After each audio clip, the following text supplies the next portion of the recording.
célébration yi baax na commémoration baax na waaye am na lu ko gën mooy ñu fexe ba xam ku def ak li tax mu def ku ci def naka sudul noonu war a mun a uyu ci kanamu yoon ndax fi léegi loolu amuñu culture boobu ci suñu réew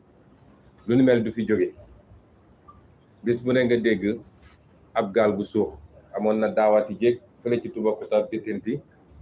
ay bakkan yu bëri rot ci bis bu nga dégg accident circulation boo xam ne lu bëri ci bakkan dina ci rot te boo demee ba ci biir négligence humaine rek moo ko waral depuis ki bàyyi oto bu daw te warul daw ndax warul mun a am visite technique ba ki ko arrêté ci yoon bi gis ni ay papier matul mu bàyyi ko mu dem ba ci chauffeur bu ko dawal ba keneen ak keneen tant que amuñu culture boobu ne dañuy xool responsabilité yi li may wax nag du rek ci mbirum lu jëm ci transport waaye dafa jëm ci bépp fan mooy ñun sénégalais war nañoo xoolaat suñu bopp ci ni ñuy doxalee parce que bëri na lu ñuy dal ci ay immeuble yu daanu ay bakkan yu bëri rot ci te ñëpp gisoon nañ ni immeuble bi ci fële foofu la jëm ñu bàyyee ko noonu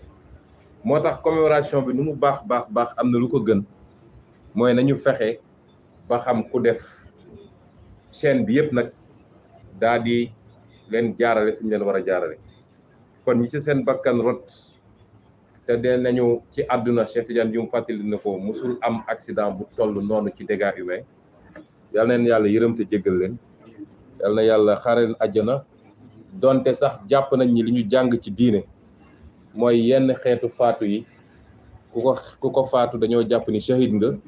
mooy martyr nga cër bi islam jox martyr mooy mën nañ laa suul te duñ la sang sax cër boobu nga am waaye nag lu métti la ci famille la ñu war a waxtaane nag ci ay poñ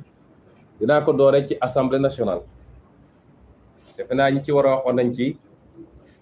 yenn ci li am biir assemblée nationale waaye man li ma bëgg a wax rek ci turu conférence des leaders yëpp mooy ndaw yi ñu teewal ñun Yewwi Askan Wi ci assemblée nationale lañu fa def lépp ànd nañ ceeg ñoom à 300%. ma baamuwaat ko parce que dañoo ne ci réew mu xaw a doy waar donneur de leçon yu bëri lool critique bi yomb nag dem nañ sax ba naan lii de xam nañ ni leader yi sant ñu leen ko ma wax ko fii nag ñun leader yi ñoo leen sant taxawaay boobu bés ba jokkoo nañu ak ñun suivre nañu li xew ci suba ba guddi te ànd nañ ci mu leer nañ te saa su demaatee noonu lañ leen sant moom mooy nañu amaat taxawaay boobu bu yóbboo nag Macky Sall créer caserne de gendarmerie ci biir hémicycle bi lan moo waral loolu nag mooy mandat bi leen sénégalais yi jox mooy na assemblée soppiku mooy ne assemblée bi nga xam ne mooy voter loi na doon moom ki njëkk di appliquer loi assemblée bi nga xam ne mooy voter loi moom na jiitu ci appliquer loi assemblée ñaar ñoo ko sëkk constitution ak règlement intérieur de l'assemblée constitution dafa wax ni lii mooy cëru assemblée nationale lii mooy cëru député bi ñii la ñu war a doxalee biir assemblée nationale règlement intérieur assemblée nationale ñëw mottali ko ne assemblée nationale lenn lu ñu ci war a doxal nii la war a doxe ñoom nag bi ñu nekkee fii ba léegi yàlla dafa natt woon ñuy am majorité écrasante ba nga xam ne dañuy ñëw teg seen oom ci règlement intérieur bi di appliquer lu leen neex ku wax ñu ne la minorité ngeen noppi leen loolu moo fi musa am ñun ñii xeex nañu assemblée nationale te dañ koy assumer parce que gis nga Sénégal nañu bàyyi yenn wax yi xeex ci boppam du mooy problème bi lan moo andi xeex bi ak lan moo tax nit di xeex yonent yàllaa ko yónni te kenn gënu koo bëgg a jàmm waaye bu demee ba génne jaasi xeex am na lu tax ñuy toog fii naan kenn warul xeex jàmm ñoom ñoo gën yonent dañoo gën yonent mi nga xam ne xeex na te su xeexuloon tey islam du egg si fii kon nañu bàyyi yenn wax yi ay xale bu ñu tongoowee da ngay jàpp seet ku tooñ nga téelu xam ne ko yaa tooñ boo ko mënul da nga noppi ci wax ji waaye non déception ñun di taxuloon yóbbu leen assemblée bu dee ñoom dañoo ñëw assemblée nationale bëgg a imposer lu dul yoon lan la député opposition war a def sol seen costume cravate croiser les bras ne suñu yoon newu si ëllëg bu ñu ñëwee bëgg a wote benn loi pour ci góor jigéen wala dañuy wote loi pour yokk njëgu ceeb wala njëgu diwlin wala leen ak leen opposition bi leen ñii la war a demee ñoom ñu ne dañuy teggi loi daal koy def par force lan la opposition bi war a def li ñu def barki démb la ñu war a defaat moo tax ma ne leen ngàcce gaalaama siggil ngeen ñu parce que man nekk na assemblée 5 ans minorité lañ fa woon di cee xam ne li may wax bis bu ne ñu jalgati yoon te mënoo ci dara loolu nag moo jeex tàkk nag ndax nag ñoo leen ëpp doole assemblée de majorité sax amatuñu ko ndax 83e bi nee na léegi non inscrit la ëpp ñu lim gënuñ ñoo nekk ndaw ëpp ñu kàttan duñu ñàkk fulla nag ba ñu jaay ñu lenn li ci biir assemblée loolu jeex na assemblée li tax nag li ñu def am solo lan moo ci tegu la tepp ci ñaari fan yooyu yëpp dañoo dellu si négocier lépp dañ koo waxtaane nañu commission yi nañ ko war a tërale kan mooy jël ban nanga bi ñu ñëwee lan la ñu waxoon ci commission yi ñoom ñooy tànn lu leen neex opposition doog a tànn gars yi neen du fi amee dañ koy waxtaan ba déggoo assemblée boo xam ne ëppoo fa doole gestion paritaire la war a doon opposition bi li mu wax rek mooy nañu toog waxtaane mbir yi fii kenn bëggu fi lu yàqal Sénégal kenn du fi def loo xam ne da nga koy bloquer pour bloquer rek pour le plaisir déedéet lu ñu andi lu baax ñu wote ko lu ñu andi lu baaxul ñu ne leen du fi amee loolu mooy assemblée nationale loolu la Sénégalais yi bëggoon ci ñun moo tax ñu jox ñu 80 députés de l'opposition 3 non inscrits muy 83 ñoom ñu am 82 kon est-ce que yoon la ñu toog yoon ne suñuy voté ay enveloppe la war a doon yu am ay couleur pour candidat bu nekk ñoom ñu ne loolu dafa amee ñoom ñoo violer règlement intérieur ngeen bëgg suñuy député lem seen loxo seetaan leen ñu def leen neex géewlu Macky Sall ne foofu mel ni moom Sénégal bis bu amatee ñu jaarat noonu foofu ma wax ko léegi mu leer bu yóbboo nag na préparer andi caserne gendarmerie biir assemblée nationale may dànkaafu Macky Sall nag parce que man su may wax ak Macky Sall damay wax Macky Sall góor noonu lay def du ma gaar waale de moom day et ay nitam ne leen dem leen saaga bu paree taxaw ne le mag ñi naan moom kay dafa yaru man su may wax ak Macky Sall damay wax Macky Sall li muy ruuma daan bi mu njëkkee génn Sénégal yëpp di ko xaar foog ni Macky Sall lu am solo lay wax mu ñëw di wax yoo xam ne waxu daanu saret la lim ci jublu woon yëpp mooy gëbal constitutionnel bi mu am Ismaïla Madior Fall commencé ko toggal naan ko da ngay suspendre assemblée nationale article 52 de la constitution loolu lay rumbanaat fi mu toll nii waxaat na ko benn télévision tugal président Tunisie bi foofu télévision boobu la ko demoon waxi dellu si daal di suspendre toutes les institutions à Tunisie Macky Sall barki dem bi mu demee Nations Unies télé boobu la dem waxaat ko dina xam ni Sénégal du Tunisie Sénégalais yi ñoo bëggoon assemblée nationale wuyoo assemblée nationale moo tax ñu ne dañuy dooleel opposition moom nee na ses pouvoirs ne dépendent pas de l'assemblée les pouvoirs de l'assemblée ne dépendent pas de lui loolu mooy yoon suñu nee séparation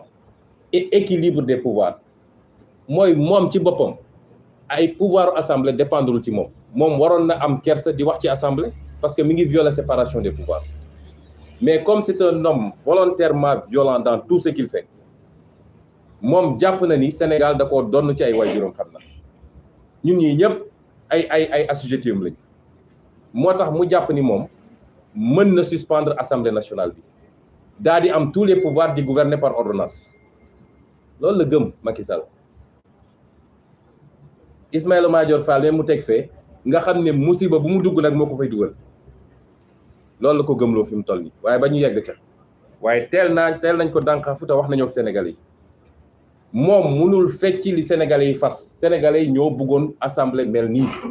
ñoo bëggoon opposition bi am fa doole ba lu fay ñëw dinañ ko mën a càmbar te noonu lañ koy càmbaree nag te fan yi di ñëw assemblée nationale dina neex de li muy tiit li ko tiital ba muy baxi loolu dina am assemblée nationale dina doon un lieu de débat boo xam ne mbir yi dootul ñëw rek député nelaw ba ñu ne heure vote mu jóg ne wote na déedéet lu ñu andi dinañ ko càmbar parce que loolu la askan wi namm ci ñun waaye duñu yem ci loolu ñun dañuy yóbbu dinañu proposer ay loi teg ko sur la table loi yu dëgër nag loi yu leer nañ yoo xam ne Sénégal da koo soxla dinañu déposer pour ñu taxawal ay commission d'enquête parlementaire ci luubal gi ne ci réew mi loolu moo ko tiital waa ji nelawatul lekkatul boo xoolee kanam gi sax da nga ko yërëm dinañu càmbar budget bi nga xam ne moom la war a teg ci table assemblée nationale ba mu leer lii mooy intérêt Sénégal lu ko may ñu delloo ko en seconde lecture loolu tax muy annoncer la couleur naan si on bloque moi je prendrai mes dispositions yooyu ay waxu daanu saret la kon ñu ngi rafetlu suñu taxawaayu député bu ñu déglu kenn ci ay donneurs de leçons assemblée nationale règlement intérieur la kan moo mun a ne Benno Bokk Yaakaar violewul règlement intérieur ni mu falee président amul ku ko ñemee wax ci Sénégal ba pare ñu bëgg a ne gars yi nañu toog jàpp seen njàmbur croiser les bras loolu jeex na ci Sénégal wax nañu gouvernement bu bees 2019 dama taxaw ci assemblée nationale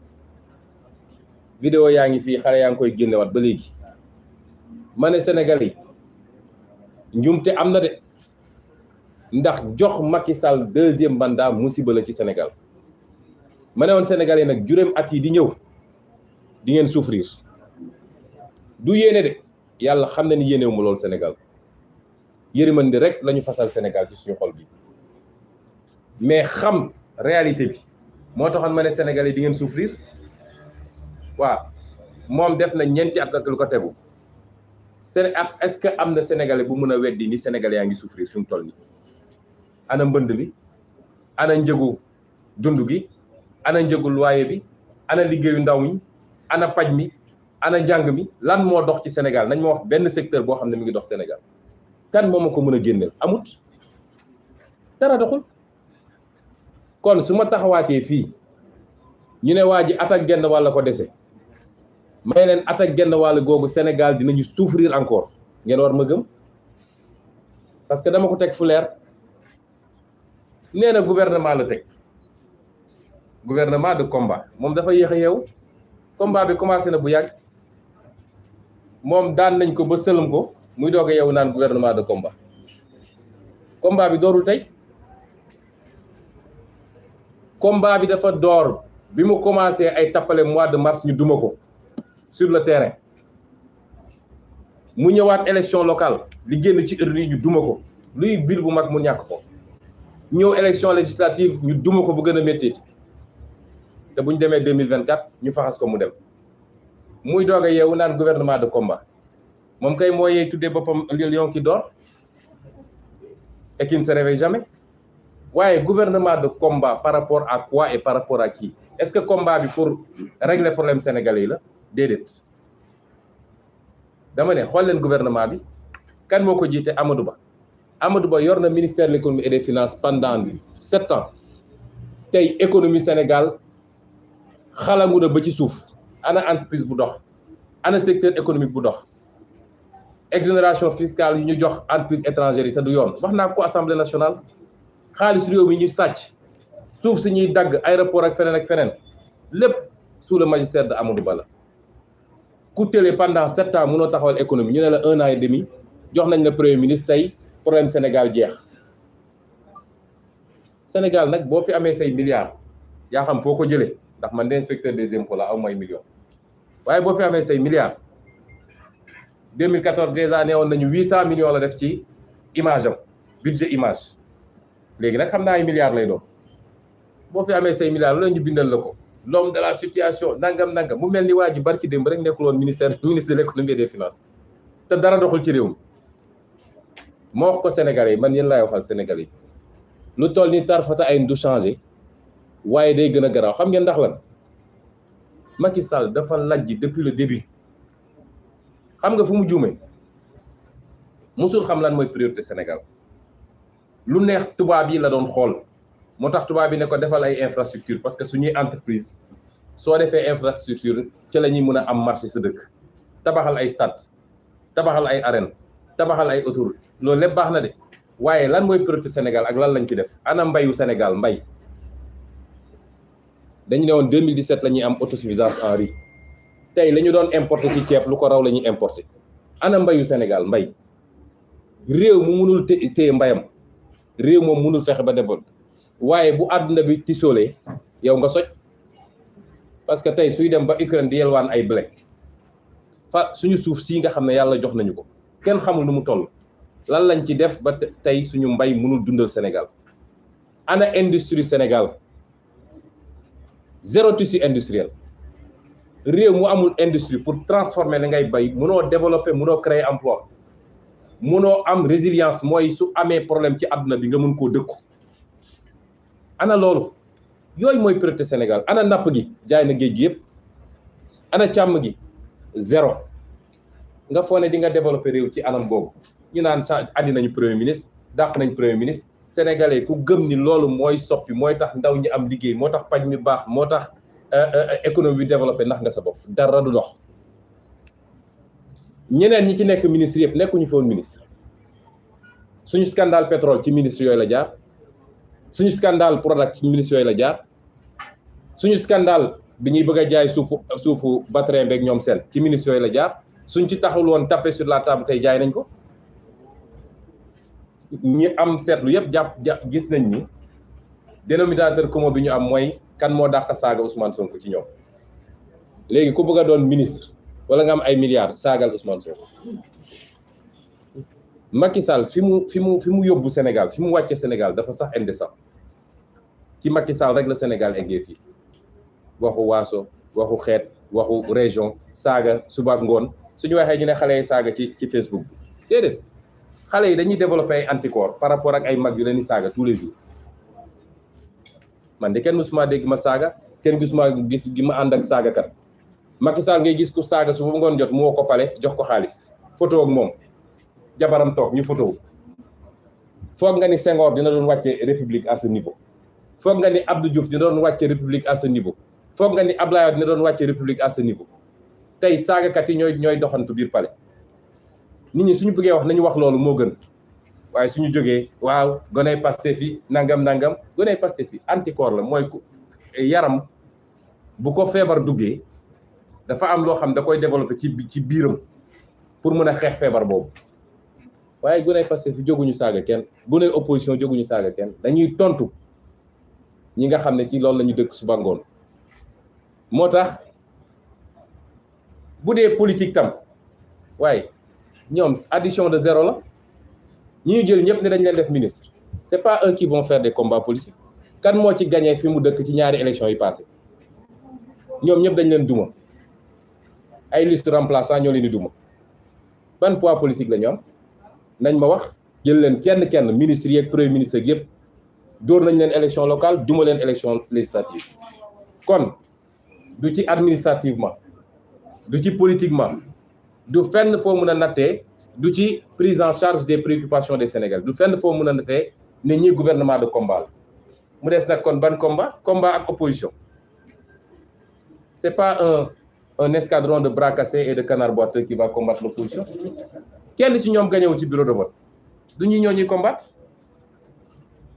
moo wax leen nag vrai gouvernement de combat Macky Sall xam ngeen lan la général Moussa Fall la commissaire Yàgg la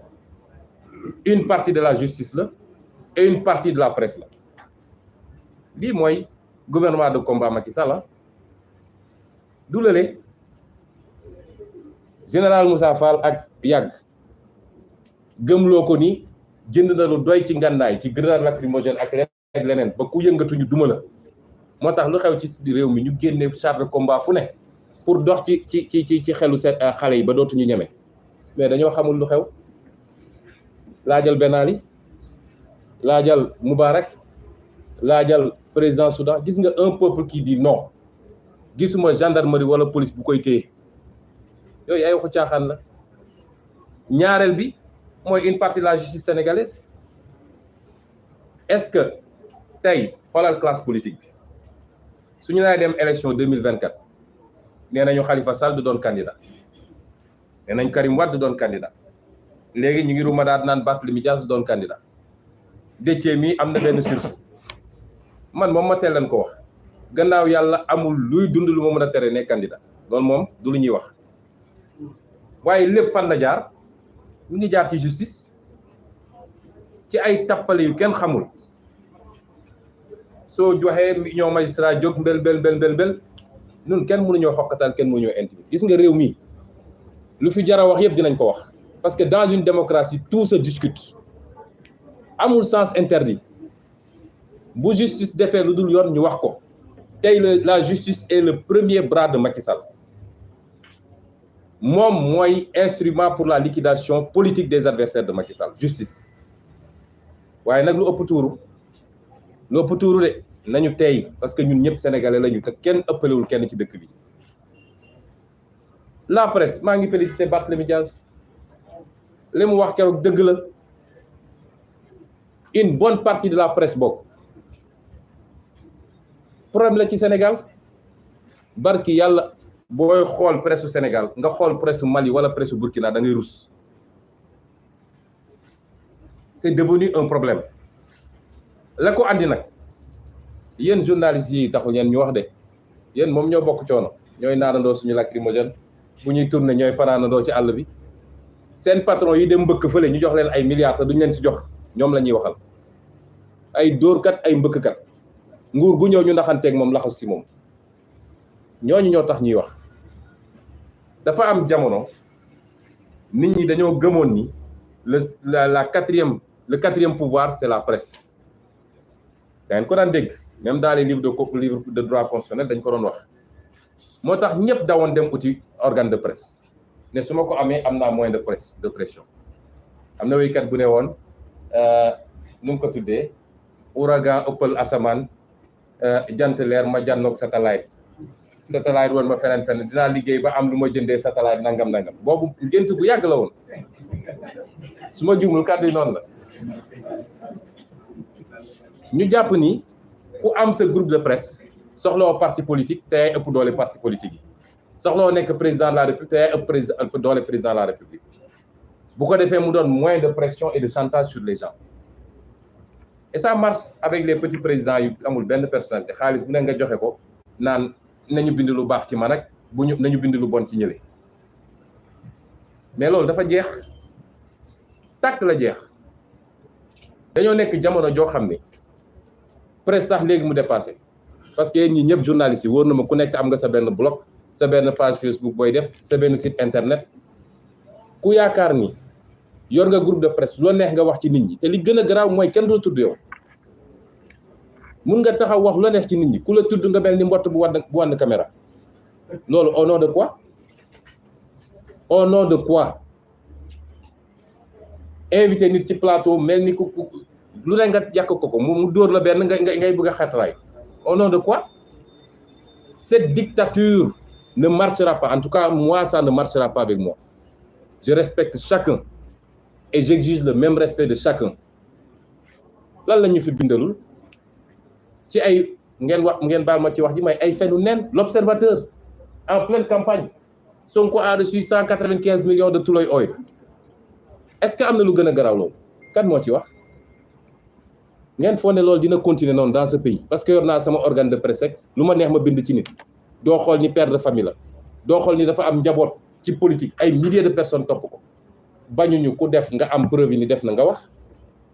mais sos suba ngoon guddeeg bëccëg sénégalais dañuy toog di seetaan seen télé nit di wax ñu naan kii moo mën a wax lu dul noonu parce que nit ñi léegi dañoo yeewu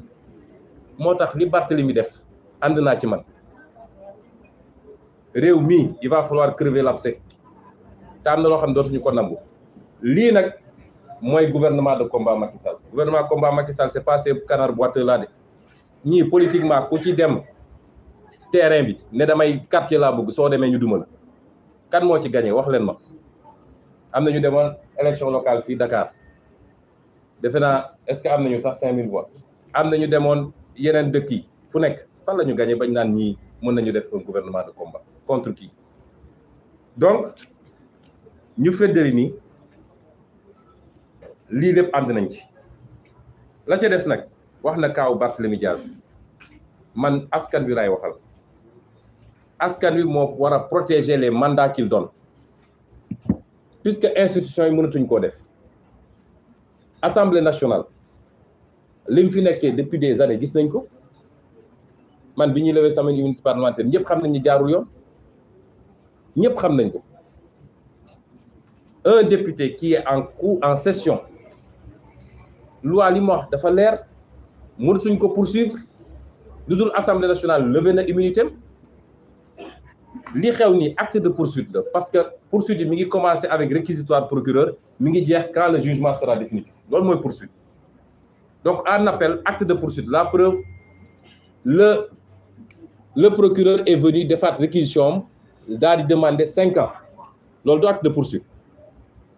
kon lan moo tax Assemblée nationale ne ci cell moom di seetaan pour que un député en cours de session ñu mun koo condamner sans pour autant que l'Assemblée nationale n'ait levé son immunité moo tax ma ne affaire bi dootul affaire u Assemblée nationale donte suñuy député dinañu déposer li ñu war a déposer semaine bii avocat yi dinañ def pourvoi en cassation mais dootul affaire Assemblée nationale la ma waxoon ba ma ca tollee man mois de février daaw dama leen ne lii du mbirum justice mbirum jaay doole la ak mbirum politique donc politiquement lañ koy répondre askan bi moo war a protéger ses mandats parce que dañoo jël Barthélémy ne kii ab criminel la askan wi leen d'accord criminel boobu moo ñu doy pour jiite la capitale du Sénégal ñu jox ko mandat askan wi dellu soit criminel boobu moo ñu doy pour ñu jox ko mandat mu dem Assemblée nationale kon askan wi weddi na loolu doy na ci weddi moo tax askan wi moo war a protéger ses mandats parce que fi ñu bëgg a jëm mooy fokkati son mandat de député ak xool ndax mën nañu fokkati son mandat de ville de Dakar loolu duñ ko nangu li may daanelee daal